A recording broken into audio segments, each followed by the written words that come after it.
Hello friends, नमस्कार and welcome to समाधान। साथियों, उम्मीद है कि आप सब अच्छे होंगे और साथ ही साथ आपकी स्टडी भी अच्छे से चल रही होगी।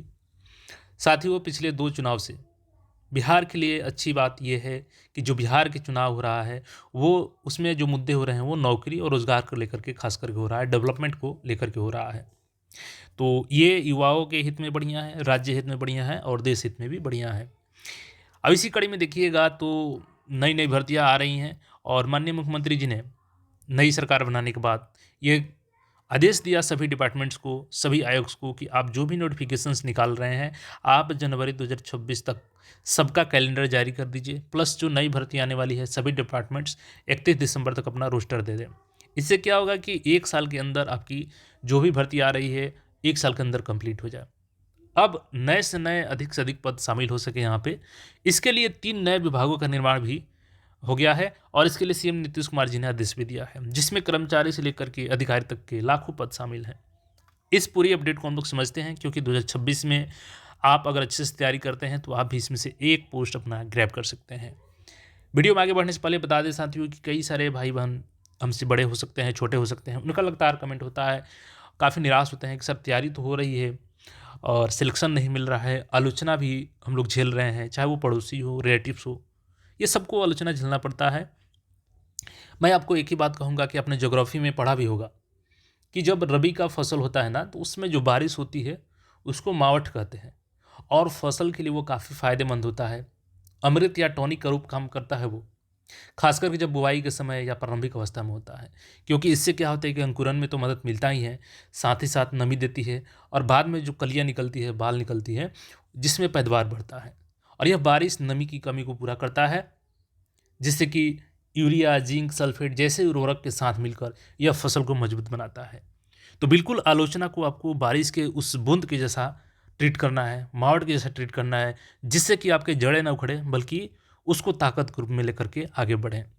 तो उम्मीद है कि आप लोग अच्छे से तैयारी करेंगे और जो भी आलोचना कर रहे हैं उनको इग्नोर करके आपको आगे बढ़ना है। सबसे पहले देखिएगा यहाँ पे, तो माननीय मुख्यमंत्री जी ने ट्वीट किया है 4 घंटे पहले, हम लोगों ने अगले 5 वर्षों में 2025 से 30 में 1 करोड़ युवाओं को नौकरी एवं रोजगार देने का लक्ष्य निर्धारित किया है। इसके लिए ज़रूरी है कि राज्य में ज़्यादा से ज़्यादा युवाओं को कौशल विकास के लिए प्रशिक्षण दिया जाए और युवाओं को गुणवत्तापूर्ण उच्च एवं तकनीकी शिक्षा उपलब्ध कराया जाए। साथ ही लक्ष्य की उपलब्धि के लिए सघन अनुश्रवण भी किया जाए। इसके लिए राज्य में अलग से 3 नए विभाग, अब देखिएगा कौन कौन से विभाग हैं। युवा, रोजगार एवं कौशल विभाग, उच्च शिक्षा विभाग तथा नागर विमानन विभाग सृजित करने का आदेश दिया गया है। तो यहाँ पे 3 डिपार्टमेंट्स हो गए आपके, एक तो हो गया युवा विभाग हो गया, दूसरा रोजगार एवं कौशल विभाग हो गया एंड जो थर्ड नंबर है आपका उच्च शिक्षा विभाग तथा नगर विमानन विभाग सृजित करने का यहाँ पे दिया गया है। इन 3 नए विभागों के सृजन से राज्य में ज़्यादा से ज़्यादा युवाओं को नौकरी एवं रोजगार दिलाने में काफ़ी मदद मिलेगी।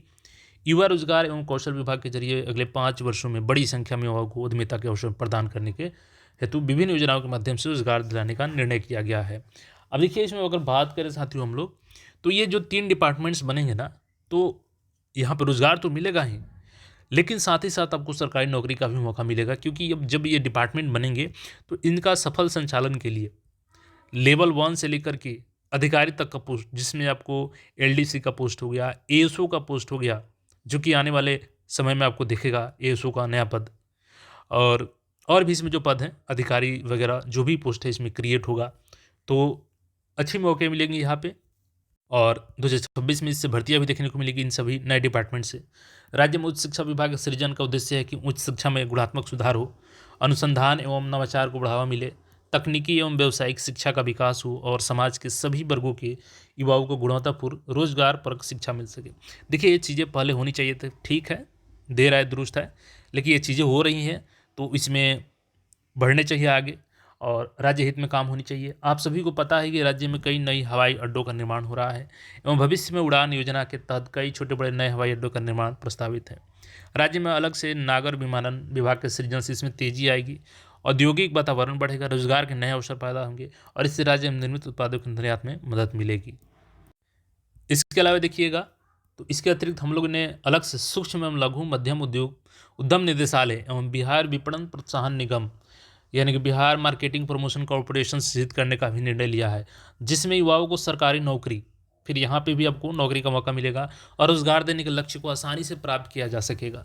सूक्ष्म लघु एवं मध्यम उद्यम निदेशालय का गठन कर युवाओं को सूक्ष्म लघु एवं मध्यम उद्यमों से संबंधित कौशल विकास के लिए प्रत्येक जिले में मेगा स्किल सेंटर की स्थापना की जाएगी, ताकि राज्य के युवाओं को अधिक से अधिक नौकरी रोजगार का अवसर मिल सके। साथ ही यहाँ पे देखिएगा बिहार विपणन प्रोत्साहन निगम, बिहार मार्केटिंग प्रमोशन कॉरपोरेशन के सृजन से राज्य में कृषि, पशुपालन, बागवानी एवं खाद्य प्रसंस्करण के साथ साथ हस्तशिल्प, ग्रामीण उद्योग, लघु एवं कुटीर उद्योग जैसे उत्पादों की उपलब्धता, गुणवत्ता एवं वितरण व्यवस्था सुदृढ़ होगी और बड़ी संख्या में युवाओं के लिए रोजगार के अवसर उपलब्ध होंगे। राज्य के युवाओं के सुखद भविष्य के लिए हम लोग लगातार काम कर रहे हैं। अधिक से अधिक युवाओं को सरकारी नौकरी एवं रोजगार देने के लिए राज्य सरकार प्रतिबद्ध है और बिहार के युवा दक्ष एवं आत्मनिर्भर हो, उन्हें रोजगार के नए अवसर मिले, उनका भविष्य सुरक्षित हो, इसके हम लोग कृत संकल्पित हैं।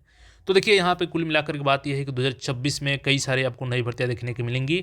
ये जो भी निदेशालय बनाए जा रहे हैं, डिपार्टमेंट्स बना रहे हैं, यहाँ पे क्लर्क से लेकर के अधिकारी की पोस्ट क्रिएट होगी और इसके अलावा भी जो अन्य डिपार्टमेंट्स हैं जहाँ पे अभी वैकेंट पोजीशन है, उन सब पे नई भर्तियाँ देखने को मिलेंगी।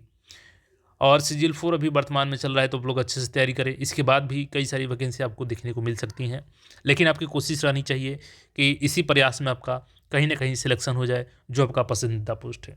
बाकी इस पर आपका जो भी राय है कमेंट करके बता सकते हैं। मिलते हैं फिर नए अपडेट में। चैनल को सब्सक्राइब करके जुड़े रहें। धन्यवाद।